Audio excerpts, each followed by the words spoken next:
think, like, oh, it's right there. But Grubhub again, 32 something.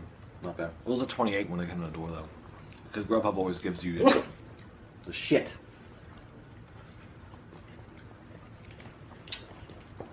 You pretty pupper.